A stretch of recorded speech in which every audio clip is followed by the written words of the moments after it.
this sitting thing's gonna feel. We'll check it out. We'll just see. Yeah. Yeah. We're entering into rest. I've got a cord, so I can't be walking around like I typically do. Huh? It's a vibe. This is a vibe.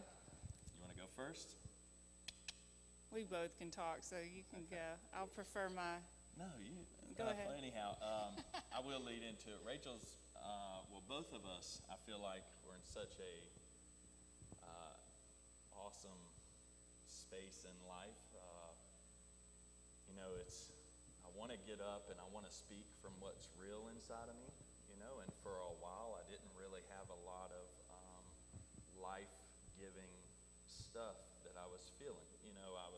I could always speak from what has saved my life, what has changed my life,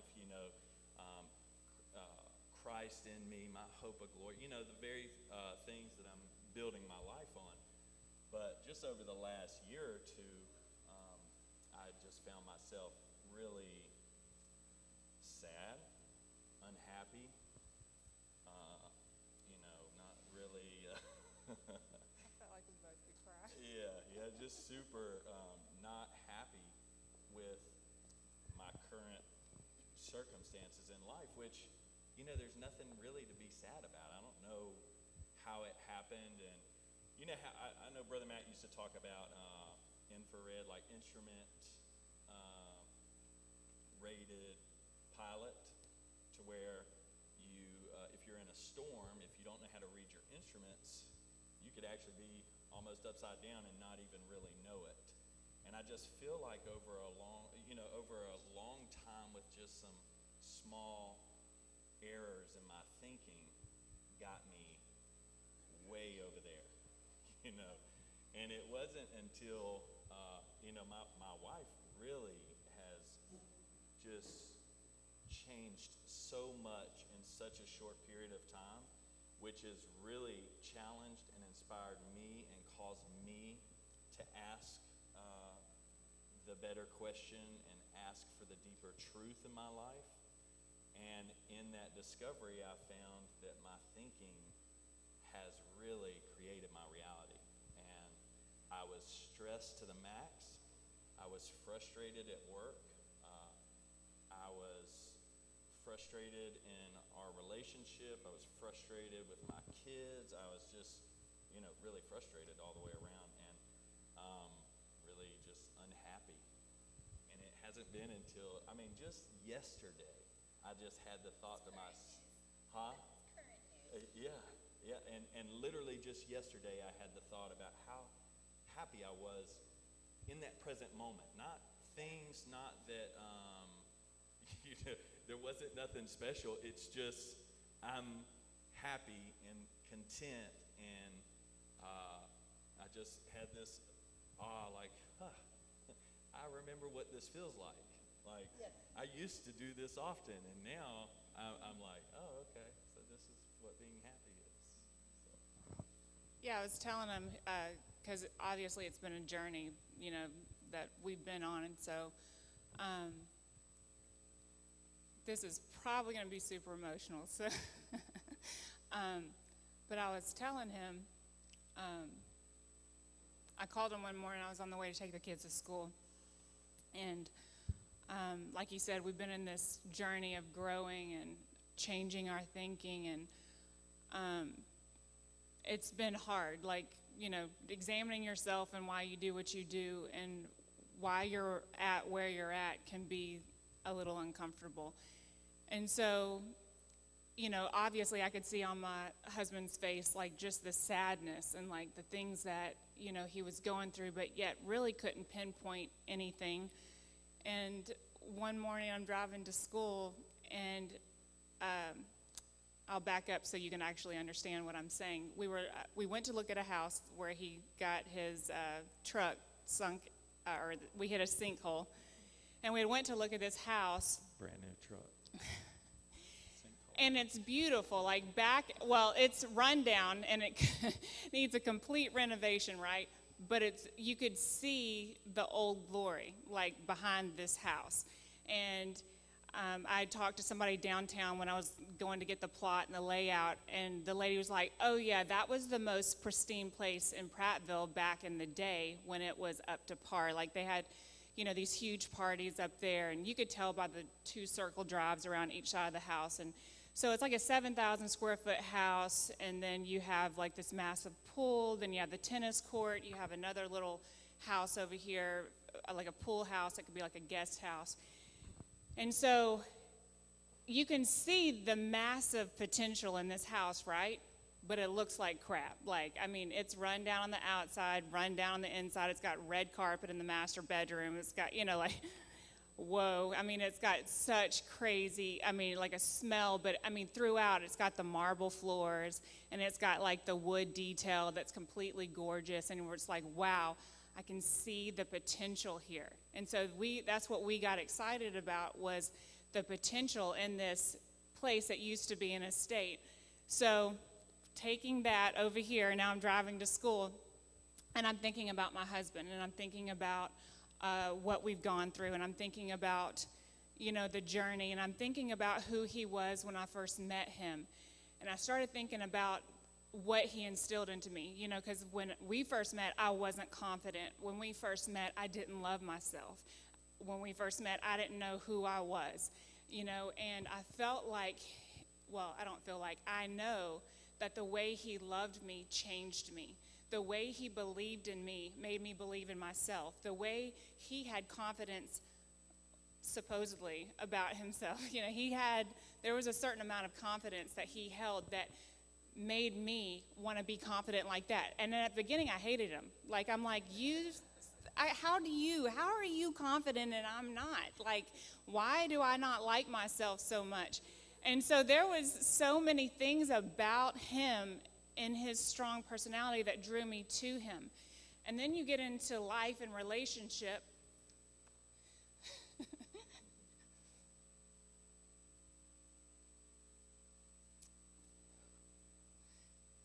And so much happens and comes from the inside, things that you never saw and never expected.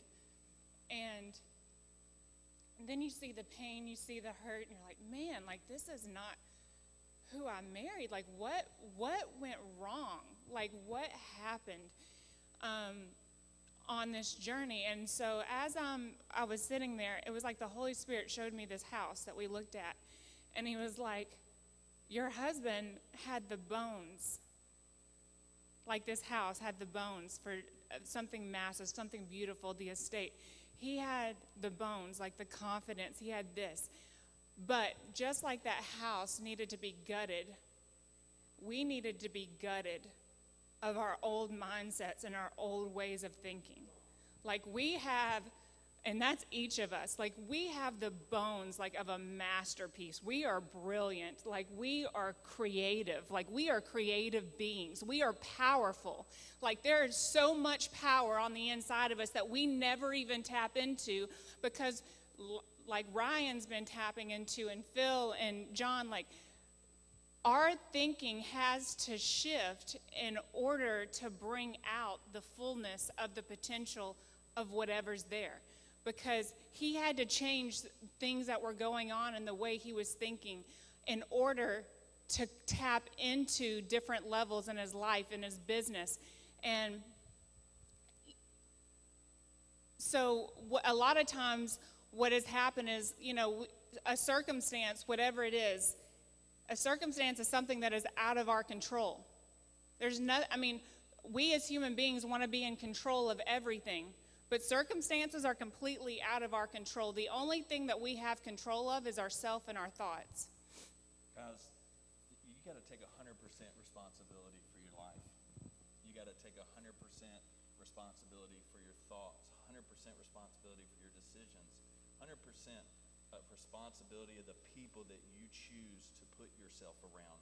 Because none of this self-discovery would have happened had we been around people continually that's not striving for more, that doesn't ask the better question, that's not looking for the deeper truth behind themselves.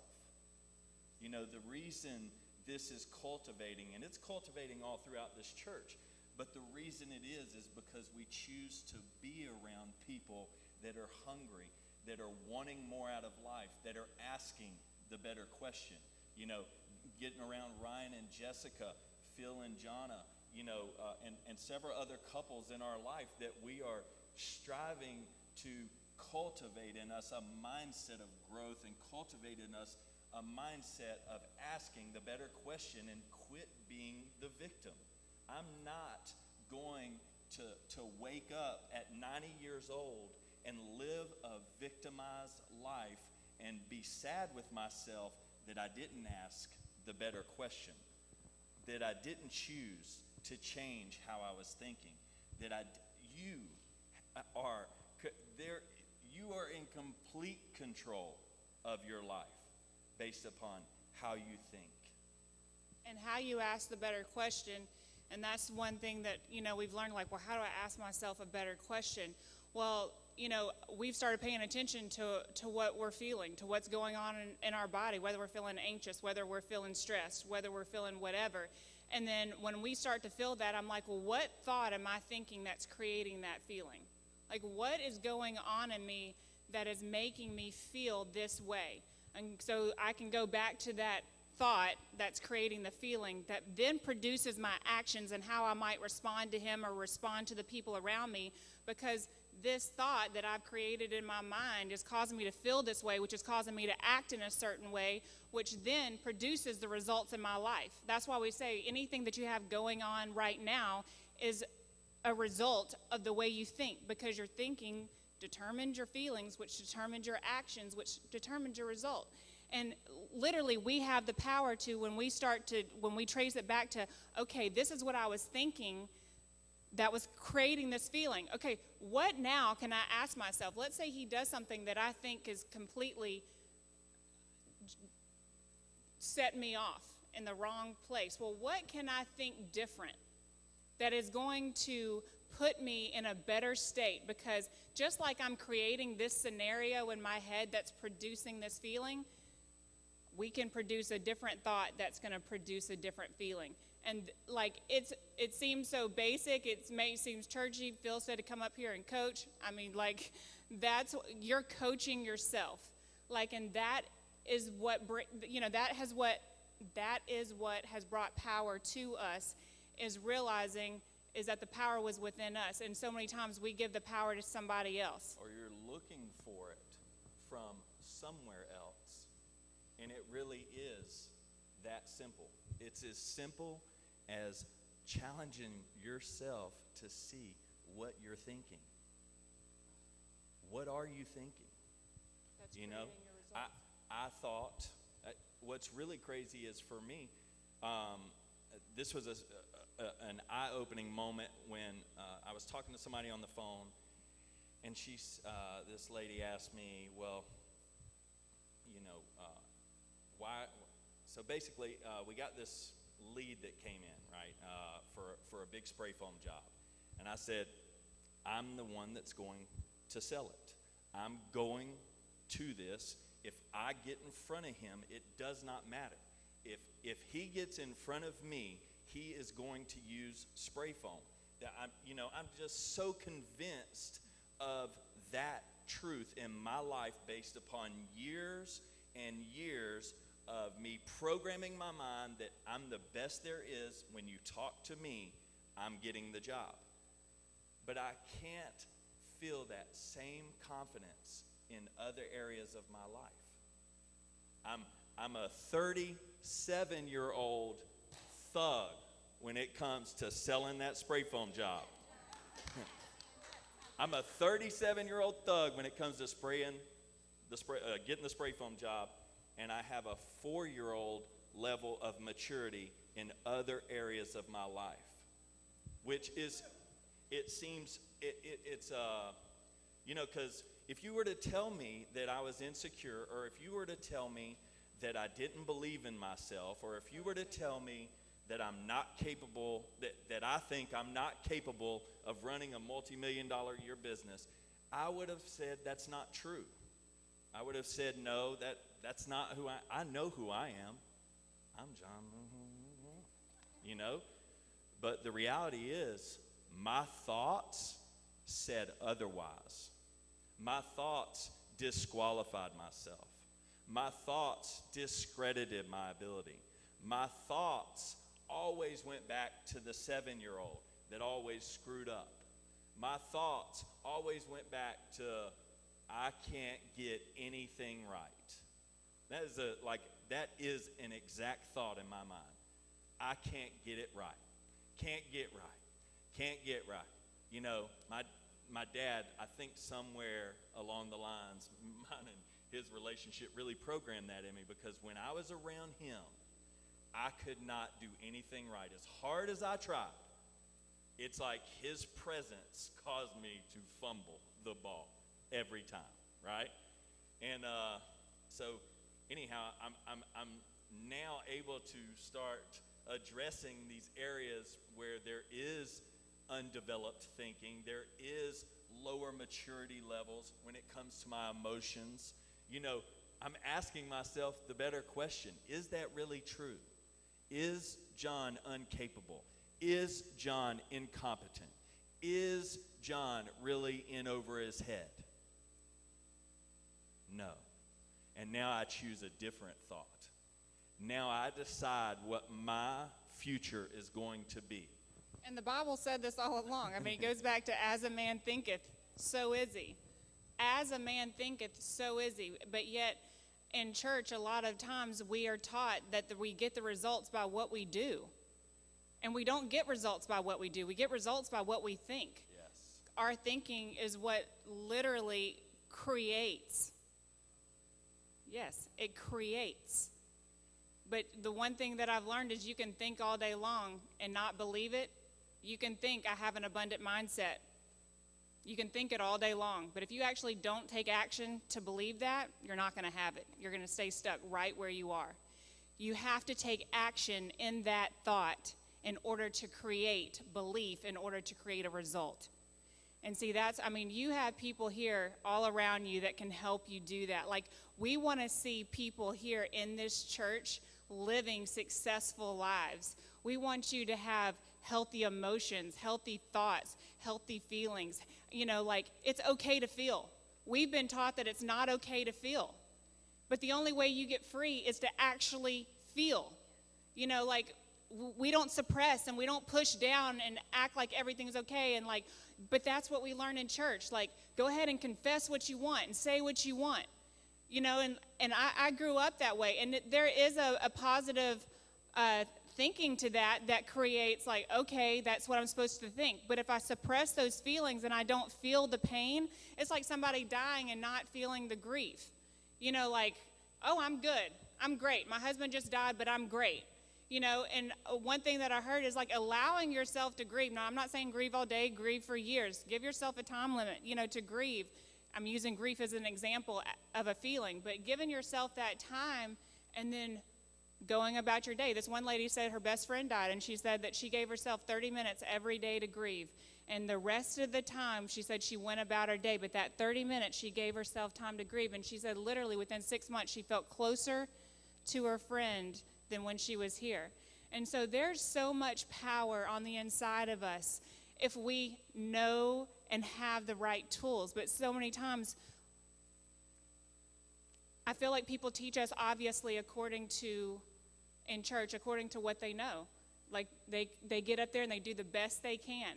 But man, as you are on yourself, see, that's the one thing that we were saying that we loved, is that together, me and him, the one thing that I feel like we did do right is it was me, him, and God. You know, yes, we listened to outside sources, but it was me, him, and God for ourselves, with our giving, with our relationship. You know, we could look at something else and say, okay, I like that, and I might want to take that, and I might not want to take that, but what do we want to do? Let's get with God and see what we are going to do. And that's what we've done, you know, through this whole thing with relationship. It's like, man, like, let's tap into something else. Let's see why things are the way that they are. Let's actually look at us. And I realized that John has never been my problem. I was my problem. No one is your problem but you, period. And see, that's a hard reality when we always want to place the blame on somebody else for why we are the way we are, or why we're where we are. It's because of someone else. And if this person wouldn't have done this and this wouldn't have happened, we wouldn't have been here. But really, it's here. And see, but when we take that, because it was really painful for me to look at me, because I like to do everything right and have everything together. But when I actually did that, I went through some really painful time to where you really don't want to be around anybody. You feel like you've messed everything up. You feel like you should be further along. You feel like, especially in your marriage, you want to take responsibility and blame. And we were at the Tony Robbins marriage, or it wasn't marriage, it was a relationship thing in Hawaii, and there was like this hard, this was during our little growth thing, and there was this thing that they were exercise that they were having us do, right? And I was finding it so hard. Like, I'm like, I didn't want to do it. And it was because I didn't want to look at me, I wanted to point the finger. And he was over there writing, and I'm judging what he's writing and I was like, you're not doing it right. Wow. You're not doing you right. And I wasn't doing it at all. And so I felt myself get angry, and I got up and I walked out, and I went and I talked to one of the counselors or coaches or whatever on the outside, because they know that people are there going through these hard things and they're having to look at themselves. And so I start telling her my situation, and I start going through everything, and I'm like sobbing, and she looks at me and she says, boy, you sure do blame yourself a lot, don't you? And I was like, wow, yeah, I do. Like, I feel like everything that has gone wrong or anything that he said that he was feeling, I took it as that was me doing something wrong. But really, that was what he had going on within him. And then I had my own stuff going on within me. And see, now we're learning to take our power back. And seeing and learning to take your power back and take control of your thinking, you can change your marriage, you can change your family, you can change your business, you can change your finances. Anything that you want is all, like it all starts right there, is realizing if there's a circumstance that's beyond your control, what can you think that can create a feeling that can change my life? Listen, this is like, if you needed to write something down, it's right here, okay? Me and Rachel, we were driving somewhere yesterday, and we started talking about debt, and both of us were like, I'm just going to think I'm out of debt. I mean, it was almost like a light bulb, right? I said, I want to pay for cash from now on with everything. I don't want to go in like, not that we have a ton of debt, but like with our business and everything, I was like, I want us to be only pay cash for it. Like when we buy a house or do anything, I want to pay cash for it. The point, real quick, just so I don't forget, is the fact that we looked at a problem and immediately we knew how to solve it. Yeah, we talked about just change my thinking. Oh, well, let me change my thinking on that. Now, at iPhone, I'm happy. I've changed my thinking about it. I'm not miserable. I don't associate pain with iPhone anymore. iPhone is amazing. My guys are amazing. My guys really aren't retarded.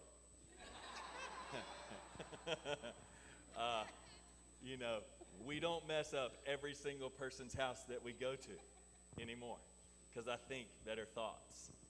And it's amazing the shift and the fun that it's brought back to my life, because if one thing that I know Chris Whitten would be able to verify for me is one of the things that I strive to do whenever it was me and him was, let's make this fun.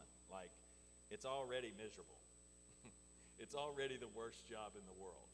Let's try to find a way to make this fun, because I want to be happy. I want to have fun. And we know that we'll talk about business for a second because this applies to every area of life, but in business, like we want to create a place, that even though it might be hard work, like that people love being there, right?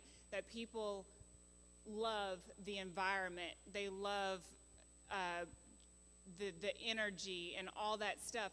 Well, when people started not liking it and things were going on, we're like, what in the world? Like, this is going on, this happened, why doesn't everyone feel this way? And we realized that we actually had to change in order for that to change.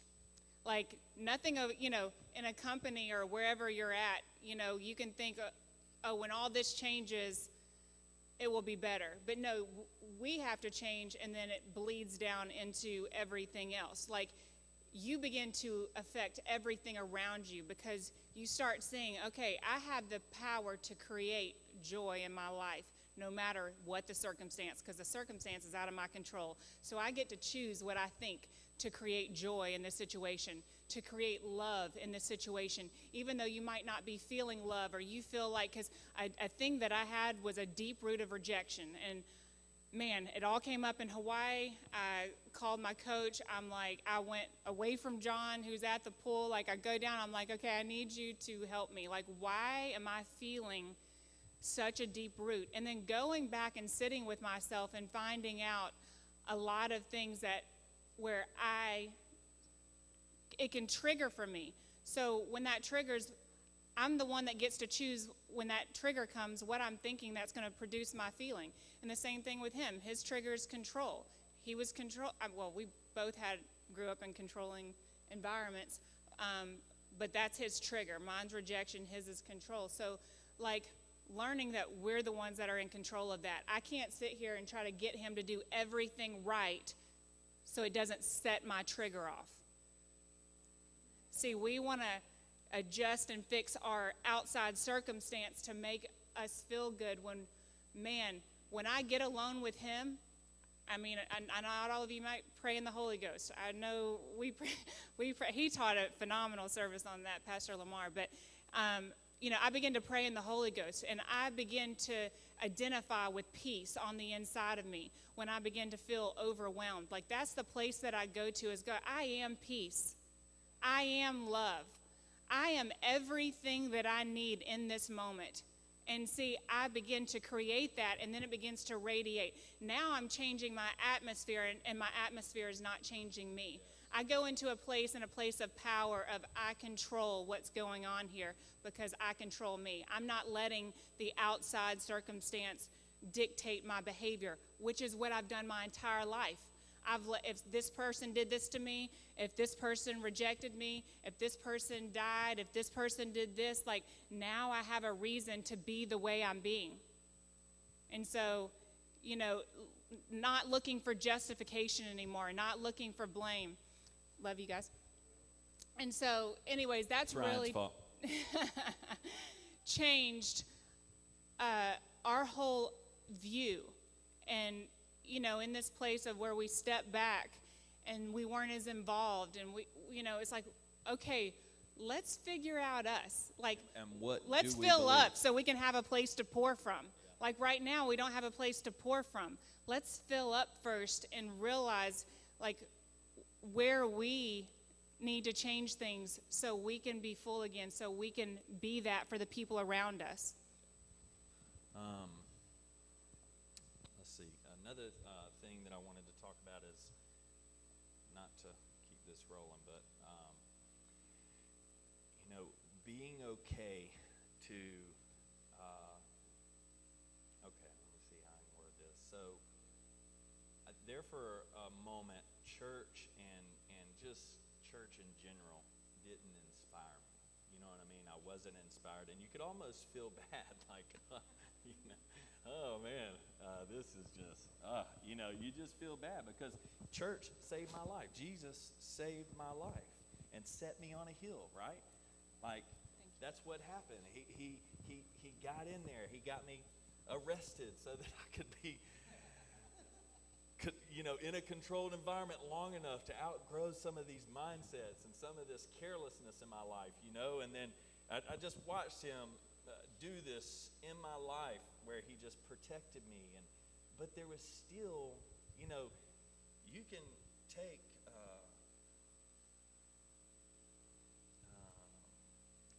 the boy out the hood, but you can't take the hood out the boy, so just saying, shout out to my boy Chad over there. And there was a lot of things that still needed to change in here. But everybody always mystified it for me. For instance, when I was at Canaan Land, you want to try to control your body, right? And one of the things they teach you at Canaan Land is control what you're doing with your body. If y'all can follow me for a minute, all right? Control what you're doing. Control your thinking. Control your thinking, control the acts of the flesh, all that stuff. So, and I make a joke because, like, I did everything they told me to do at Canaan Land, right? Memorize these cards. Man, I had index cards for Bible verses. I had them toothpaste on the wall. Remember, Phil gave me an essay because I actually brought that Bob Barker toothpaste from jail, and I used it on the index cards and pushed it on my wall. And he gave me an essay for that. And I was like, man, I'm doing what y'all asked me. I cut the light on in the middle of the night when that urge comes, and I say unto the mountain, be thou removed, be thou cast into the sea. Like I did whatever anybody told me to do, right? I don't know where I was going with that story. You're talking about your body and control, like your mind and your flesh and telling yourself. Yeah, anyhow. Wow. Say unto the mountain, be thou removed. Okay, so now I'm back on it. All right. So I find that I have some of these same inconsistencies in my life, and I'm an associate pastor. Same inconsistencies throughout so many areas of my life where there's levels that aren't developed, immaturities that aren't developed, emotional strength that's not cultivated, developed. And man, I got tired of people mystifying, God will bring it in the by and by. Just keep on praying in the Holy Ghost. And it'll fall off. Keep on memorizing them scriptures. No. Take 100% responsibility for your life. Take 100% accountability. Take 100% responsibility for the thoughts that you're thinking, the decisions that you're making, and change your life. God ain't coming to do nothing. He actually put everything inside of you so that you could create your reality. Yeah. And I'm all looking for God to come and, heal me and change me. And listen, as Tony Robbins says, this was built. You know what I mean? Like I cultivated this life. I cultivated this identity. And somewhere along the line, I stopped. And no more. I picked back up. I'm happy. I'm thankful. I'm grateful. And I have a lot to be grateful for. I don't have much to be sad about. And that really is like what changed everything from the beginning. Like you go through phases and you grow. And then things change again, and you have to take yourself back to the foundation. And see, when we started, and we were in an 800 square foot house, was it 800? Something like that. Very small box house that we were in, didn't have any money. We were in the hood, gunshots, across from where we were at all the time, yelling, people knocking on your door, asking for money. I mean, that's where Phil and Jonna and both of us came from and lived. And it started there with having just an overwhelming sense of gratitude. Like, people look and they're, like, we didn't just get here. Like, we didn't just start making money or iPhone just start doing good. No, it started in an 800 square foot house where we had nothing and didn't know where we were going to eat at points. Like, okay, I might need to go ask someone for help, And God showed me in that moment, in that house, that gratitude was where it started. Like, and I've told this story in this church before. I don't even know how many people are here that were here when we shared it. But literally, I started thanking God for a hot shower. I'm like, I know that we don't have a ton, but I have a hot shower. And I have Bath and Body Works that my friends have given me that's under my sink that I've had, forever, that at that point I just hadn't used. And I was like, okay, so I have free lotion where I can smell good. If I look out my front window, I'm looking at beautiful trees and not the trailer with the people with guns. Like, I'm going to look out my front window and I'm going to focus on those beautiful trees. And I'm going to focus on the fact that my husband is my best friend and that I don't have to do life alone. Like, I don't have to watch a movie alone. I don't have to lay in bed alone. I don't have to go to dinner alone. Like, I have a best friend. And I started right there with just an overwhelming sense of gratitude for everything I had. We did not have much. Like, did not have hardly anything. And I'm telling you, I felt like that began to create, that gratitude began to create such joy that brought such peace, that brought such fulfillment. And then my mind started attracting the financial, the good, like the stuff where we were able to turn around and bless other people because we were blessed. But it all started with changing our thinking about our current circumstance and going back to, man, I'm so thankful for what I have right now in this moment. Because like I said not too long ago, if you're in the past or you're in the future, you're going to be full of fear, worry, anxiety, depressed. You can't be right here, right this moment with me, looking right here and feel any of those feelings. You have to either be in the past or the future in order to feel any of those feelings. You have to be thinking about something else besides this present moment to be all worked up. Because right here, right now, you're okay. You're fed. Everything's good. You're in perfect harmony, perfect peace in this present moment. And from that, you move forward into the next present moment. And I'm telling you, it just changes your attitude. And for a while, I would get so frustrated because I feel like, oh, I'm not getting it. Oh, I'm not getting it. I feel like I would do good, and then I would feel like I'm not getting it. But then my coach said, you're exercising that muscle. Like, man, you just did it. You were doing great. Okay, something happened. You hated it. You dropped the weight. Okay, you missed. Now you pick the weight back up, and now you're stronger the next time. Because you're building that muscle. You're not getting mad at yourself. You're not placing judgment on yourself for missing it. You're a human being. We miss it. But man, how good does it feel to know that we're okay no matter what goes on, no matter what we do? We can just pick that weight back up, and then next time, like, dang, girl, like that muscle is getting strong. Like, I feel good. Do you see that? And then, hey, guess what? I might be holding it, and I'm all smiling, I'm all happy, and then bam, like my arm gives out. I'm like, crap, why did that happen? But you are holding it. Now I readjust. I go back, and I pick it back up again. And that's what we do in life. We don't beat ourselves up. We don't judge ourselves for missing it. Man, we're on a joyful journey of love, gratitude, giving.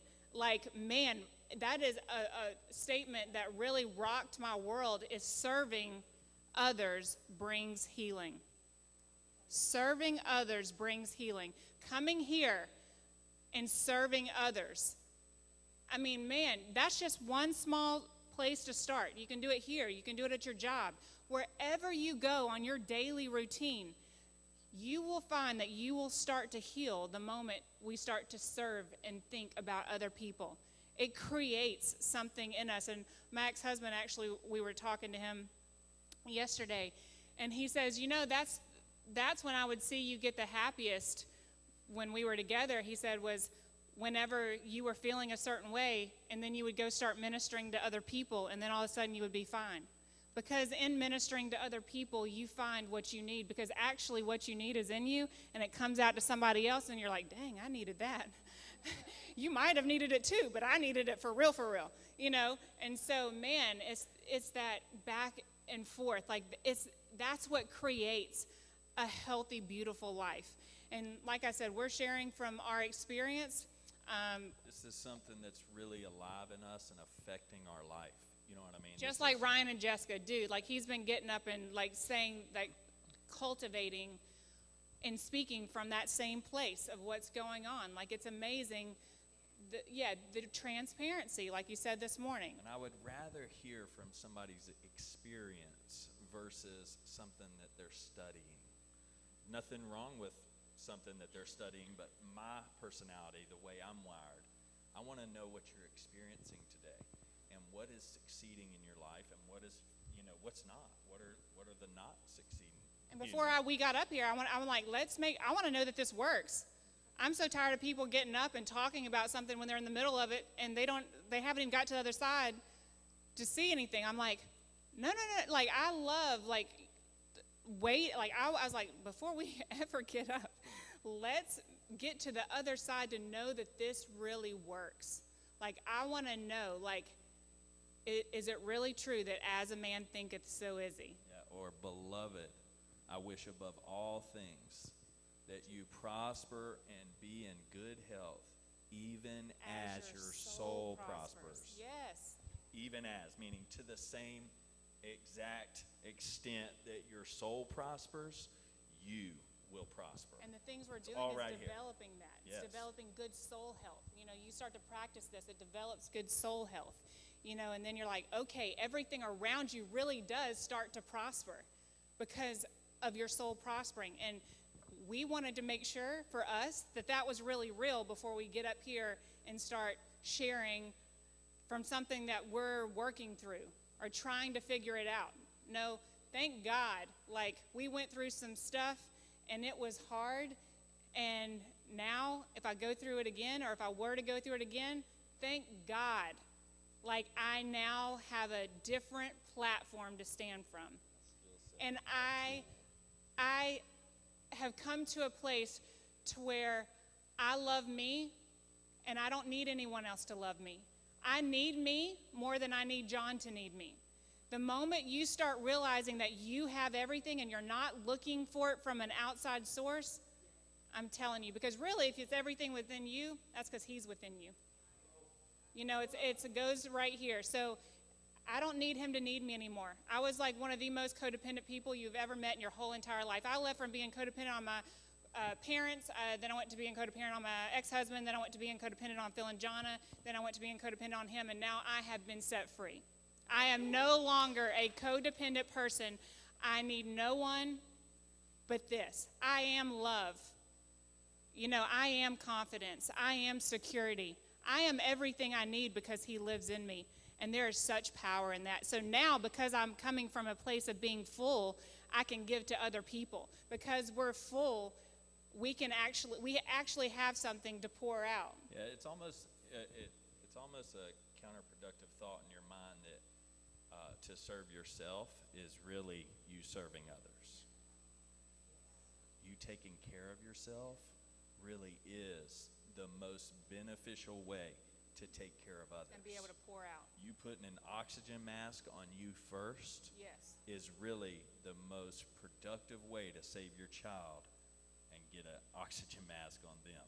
Yes. And we're so used to lay your life down, serve, and then Put you the do mask on them. everything for everybody else, and you then you're don't take depleted. care of you.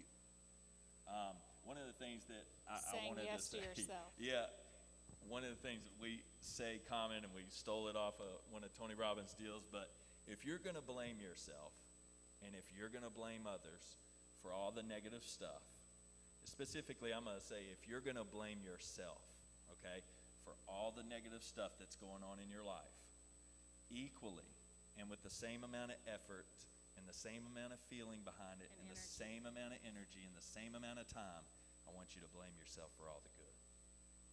All the things that you've done right, blame yourself for that too. Because we are so easy to blame ourselves for, we sucked over here with our kids and with our job, and we did this and we did that, and we constantly beat ourselves up without, like, man, God, you did a really good job over there.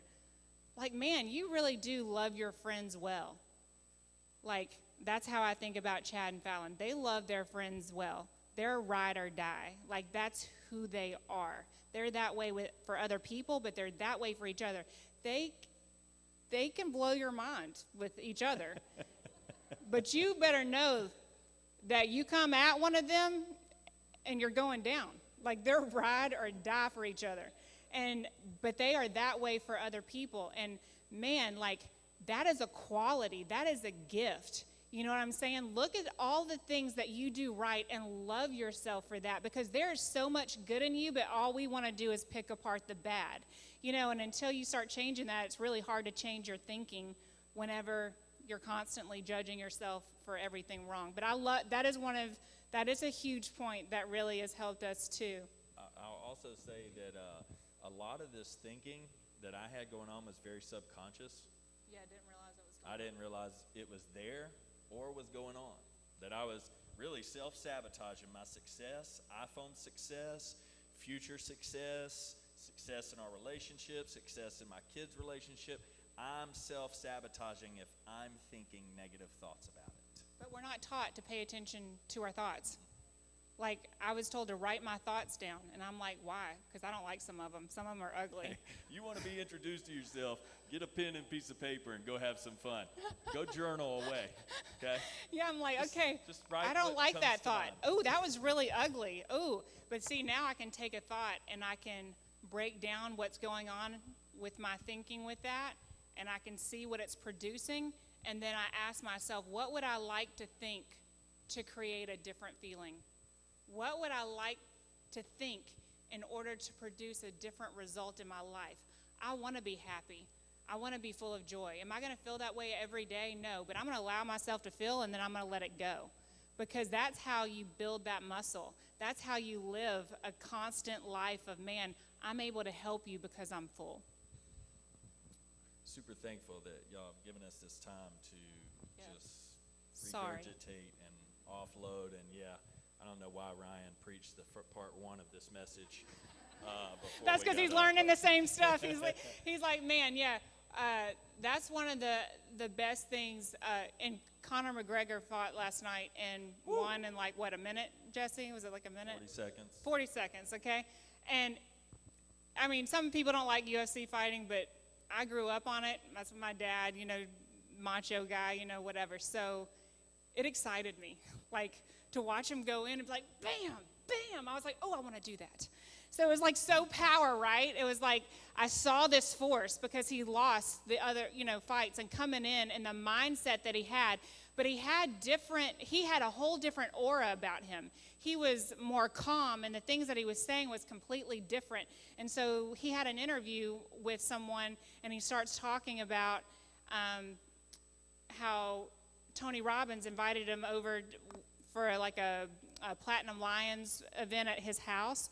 And he said he talked to him and all this really cool stuff happened.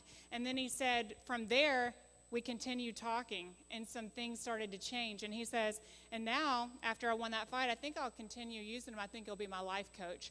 And I was like, heck yes. I was like, that's so awesome. Because he saw the results of changing. He said that his thinking and what was going on within him and how he was blaming others and not bringing them into where he was at. He thought he had it all figured out. And see, we all need help. And that Ryan and Jessica, all of us, we've been on this journey of man, I need help because I don't have it all figured out. And in this, it's been the most beautiful thing. And so we want to, or wanted to bring to you some of the tools. Maybe you wonder why we've stepped back or why we haven't been up here, or whatever. We've been on a journey, and it's only getting better. And as we learn and we grow, we'll continue to pour out. But I like to get to the other side before I get up here and act like I know anything. I'm like, no, okay, now I actually know that this works. This is real. And like I said, as we've learned on this journey with friends and coaching and the whole thing, we've learned that every single thing is biblical, right? I mean, Jessica, same thing. We'll be like, it's all in the Bible. It's all in the Bible. He laid it all out for us. It's all right here. It's just these are ways that you can apply it in your life that are able to bring you breakthrough and success. Yeah. Never felt more hopeful, about my future and about potential obstacles, pressures, weights, problems, because I got big dreams, right? And I believe they're going to happen, and I want to endure. I want to be capable of sustaining those dreams. I want to be capable of handling them without, being just angry at life, right? I want to be conditioned in a way that outside pressure does not crush me. So.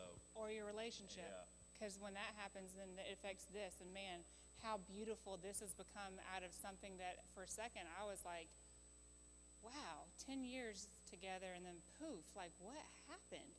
And then now They don't talk about that stuff.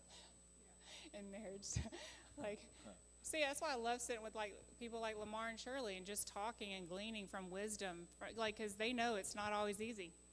You know you go through things, and there's certain things that have to happen in order to grow. And I'm so thankful to be around all of you and for you to be here and be on this journey with us and not crucify us when we miss it. Yeah, for sure. Anyways, we love you guys. We could keep going for real. But we won't. I will say a little won't. takeaway. Blame yourself for all the good just as much as you. I'm not telling you to stop blaming yourself for the bad. Okay? Keep doing that if you want. If you want to keep crucifying yourself, I'm down with it. But I want you to promise to yourself to equally blame yourself for the good, okay? Because you are awesome. Yeah. And then if you really want to get crazy and change your life, Start writing down your thoughts. change your thinking. Yeah. For as a man thinks in his heart, so is he. I know it seems so simple, but it really is that simple. Yeah. It really is that simple. And I'm sorry I didn't get up here and bring you this, that we didn't come up and just like, Preach. make a rainbow appear as we talked. But I'm telling you, the simplicity behind this works. Maybe next time, because y'all know I got some Matt Gober in there that loves to preach. Shut up. All right. I love y'all so Yes. much. Thank y'all. I'll pray for y'all. Father God, thank you for this time of sharing and just connection. I thank you for this family. I'm super excited for where we're at. I'm so thankful for where we're at. I'm thankful for our new building. I'm thankful for this crew, this family that we have. And we are super thankful and grateful for what's going to happen. I thank you, Jesus, for giving us a great day. In Jesus' name, amen.